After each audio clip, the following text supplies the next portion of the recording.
শাপলা নিয়ে চলে এসেছি আজকে তোমাদের সাথে শাপলা ভাজি রেসিপি শেয়ার করব আর কিভাবে শাপলার জল ঝরাতে হয় আর শাপলা ঝরঝরে হয় রান্নার পদ্ধতিটি দেখাবো। এভাবে যদি রান্না করো তাহলে দেখবে অনেকটাই ভালো লাগবে। অনায়াসে এক প্লেট ভাত এই শাপলা ভাজি দিয়ে খেয়ে ফেলা যাবে। কিভাবে রান্না করছি সম্পূর্ণ ভিডিওটি ধৈর্য সহকারে দেখতে থাকো। এর জন্য এখানে আমি শাপলা কেটে ধুয়ে পরিষ্কার করে নিয়েছি। একটি কড়াইতে গরম জল করে নিয়েছিলাম, এর মধ্যে আমি শাপলাগুলোকে দিয়ে দিচ্ছি। শাপলাগুলোকে বেশিক্ষণ সেদ্ধ করা যাবে না। গরম জলের মধ্যে দেওয়ার কারণ হচ্ছে শাপলার ভিতরে থাকা যে জল আছে সেগুলো বের হয়ে যাবে। আর দেখো কি চমৎকার একটি কালার আসছে। শাপলার কালারটিও সুন্দর সবুজ কালার হবে। অন্যভাবে রান্না করলে দেখা যায় শাপলার কালারটি নষ্ট হয়ে যায়, তাই আমি সাজেস্ট করব এভাবে রান্না করার জন্য। গরম জলে সিদ্ধ করে জলটি ছেঁকে নিয়ে নিলে শাপলা রান্নার পরও খুব ঝরঝরে হবে। শাপলাগুলোকে আমি সিদ্ধ করে নিয়েছি একটি বলক আসা অবধি। একটি কি দুটি বলক আসার পরই নামিয়ে ফেলতে হবে। বেশিক্ষণ সিদ্ধ করলে দেখা যাবে শাপলাটি গলে যাওয়ার চান্স থাকবে।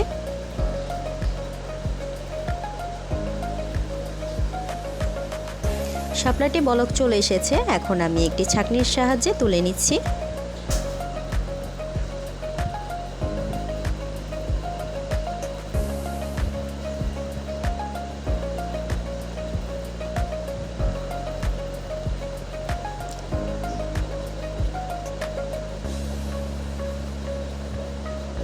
এখন কড়াইতে পরিমাণ মতো তেল দিয়ে দিচ্ছি।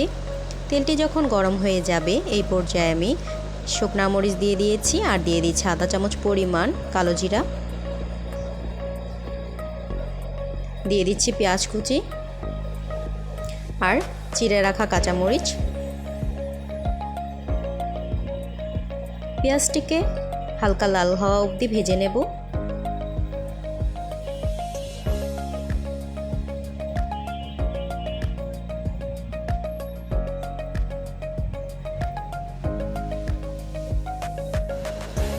পেঁয়াজটা যখন লাল হয়ে আসবে এই পর্যায়ে আমি কেটে বেছে রাখা নদীর চিংড়ি মাছ দিয়ে দিচ্ছি। দিয়ে দিচ্ছি 1 চামচ পরিমাণ হলুদ গুঁড়া। চিংড়ি মাছগুলোকেও মশলার সাথে সুন্দর করে ভেজে নেব।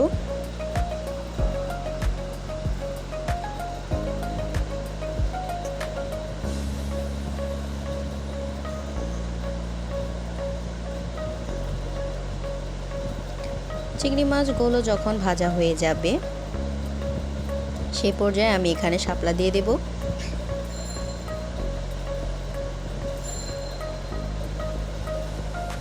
তোমরা চাইলে চিংড়ি মাছ ছাড়াও এই রান্নাটি করে খেতে পারো। এখন আমি শাপলা দিয়ে দিচ্ছি।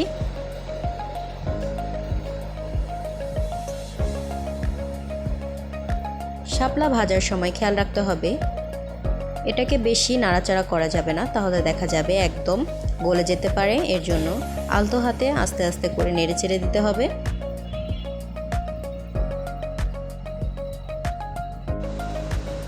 পরিমাণ মতো লবণ দিয়ে দিচ্ছি। লবণটি এখন শাপলার সাথে মিশিয়ে দেব।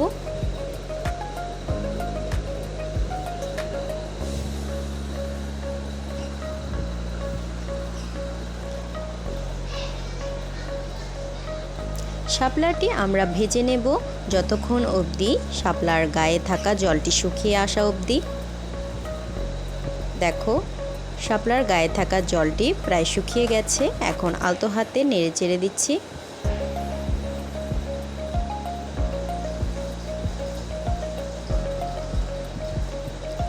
আর একটি জিনিস খেয়াল রাখবে, শাপলা রান্নাতে বেশি পরিমাণ তেলের দরকার হয় না, তাহলে দেখা যায় তেলটি ভেসে ওঠে। তাই চেষ্টা করবে তেলের পরিমাণ কমিয়ে দেওয়ার জন্য। দেখো আমাদের শাপলার গায়ে কোনো প্রকার জল নেই। আমাদের শাপলাটি তৈরি হয়ে গেছে। মায়ের হাতের তৈরি চিংড়ি মাছ দিয়ে শাপলা ভাজির রেসিপি সম্পূর্ণ তৈরি হয়ে গেছে।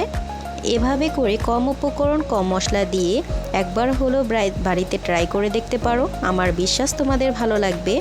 অনেকটাই ভালো লেগেছে আমার কাছে, তাই তোমাদের সাথে শেয়ার করলাম। ভিডিওটি যদি ভালো লেগে থাকে তাহলে অবশ্যই একটি লাইক করে দিও। চ্যানেলটিকে সাবস্ক্রাইব করে আমার পাশেই থেকো। শাপলা এভাবে করে ভাজি করলে দেখা যাবে খুবই ঝরঝরা হয়েছে, কোনোটার সাথে কোনোটাই লেগে নেই। দেখেই বুঝতে পারছো কতটা চমৎকার দেখাচ্ছে আর কত সুন্দর একটি কালার চলে এসেছে। এভাবে করে অবশ্যই ট্রাই করো। সবাই ভালো থেকো, সুস্থ থেকো। আজকের জন্য এখানেই বিদায়।